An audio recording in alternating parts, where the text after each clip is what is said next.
Hello and welcome back, once again, to Infinite Jeff, the project where I, Jeff, read the book Infinite Jest to you one page at a time, one day at a time, more or less. Currently November 23rd, 2020, 10:48 a.m. Gotta leave for work in a couple of hours. Not really feeling it because I got kind of a massive headache. Well, not a massive headache, but I don't normally get headaches, so even tiny ones, I'm a big baby about it. You know, these migraine people put me to shame, but it sucks for me. And then, I'm feeling kind of nauseous this morning. I hope I'm not pregnant. Just like a wave of nausea. It's like I'd like to call into work, but I don't really have any sick time. And also, this is my last day of work before the holiday. And if I call in, I won't get paid for the holiday.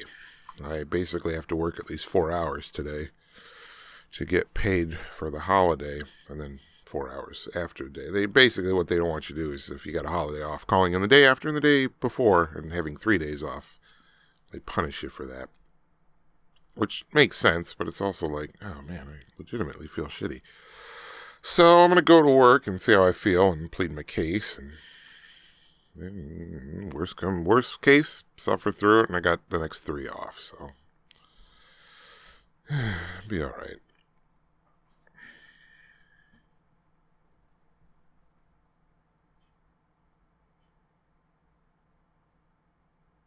But we're on to page number 278 of this book, Infinite Jest, by noted corpse David Foster Wallace. Here we go. Who's Gately to judge what works for who? He just knows what seems like it works for him today. AA's tough Enfield Brighton Love, the White Flag Group, old guys with suspendered bellies and white crew cuts and geologic amounts of sober time. The crocodiles. That'll take your big square head off if they sense you're getting complacent or chasing tail or forgetting that your life still hangs in the balance every fucking day. White Flag newcomers so crazed and sick they can't sit and have to pace at the meeting's rear, like Gately when he first came. Retired old kindergarten teachers in polyresin slacks and a Prince Nez who bakes cookies for the weekly meeting and relate from behind the podium how they used to blow bartenders at closing for just 2 more fingers in a paper cup to take home against the morning's needled light. Gately, albeit an oral narcotics man from way back, has committed himself to AA. He drank his fair share too, he figures, after all.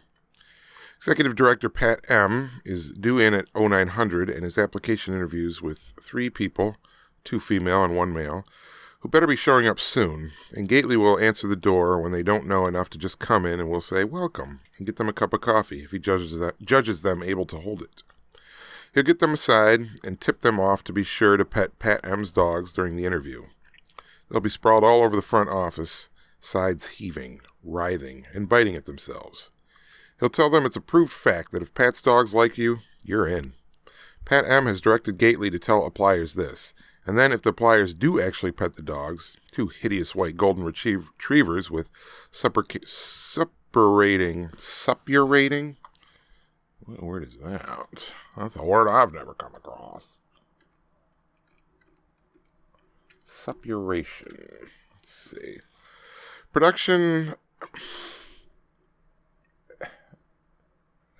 That's France. Production et coublon de puce. Suppuration festering. So, like gross. I like how it defaulted to the French definition. Like, I don't know these words. Don't put a word in the definition of a word that I don't know. It's nested confusion. 2 hideous white golden retrievers with suppurating scabs and skin afflictions, plus 1 has grand mal epilepsy. It'll betray a level of desperate willingness that Pat says is just about all she goes by, deciding. A nameless cat oozes on the broad windowsill above the back of the fabric couch. Animals here come and go. Alumni adopt them, or they just disappear. Their fleas tend to remain. Gately's intestines moan. Boston's dawn coming back on the Green Line this morning was chemically pink, trails of industrial exhaust blowing due north. The nail pairings in the ashtray are on the floor are, he realizes now, too big to be from fingernails. These bitten arcs are broad and thick and a deep autumnal yellow. He swallows hard. He'd tell Jeffrey Day how, even if they are just cliches are A, soothing, and B, remind you of common sense, and C, license the universal assent that drowns out silence, and 4, silence is deadly. Pure spider food, if you've got the disease. Gene M says you can spell the disease dis-ease, which is more like how you can pronounce it, I suppose, which sums up the basic situation up nicely. Pat has a meeting at the Division of Substance Abuse Services in Government Center at noon she needs to be reminded about. She can't read her own handwriting, She can't read her own handwriting, which the stroke affected her handwriting. So, clunkily phrased. Gately envisions going around having to find out who's biting their fucking toenails in the living room and putting the disgusting toenail bits in the ashtray at like 0500.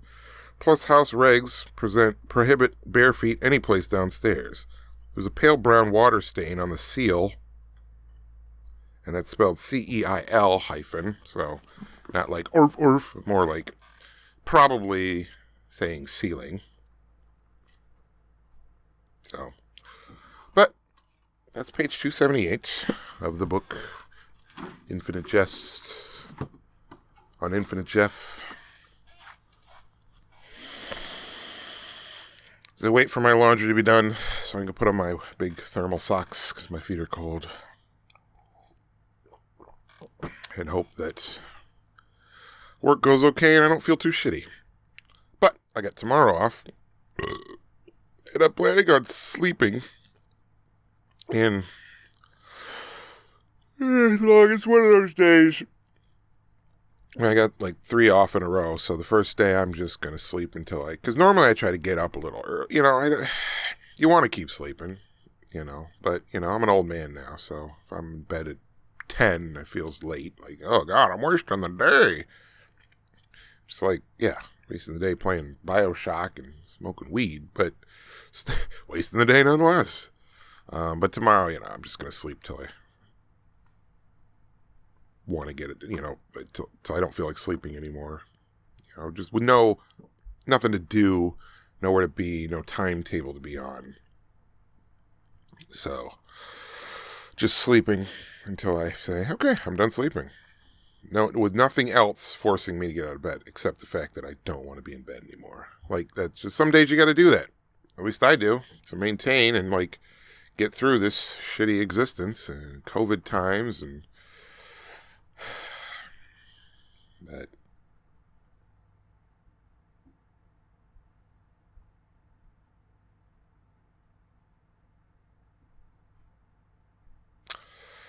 well, thanks for listening, and my shoes hurt, and have a good night. Or day. Or both.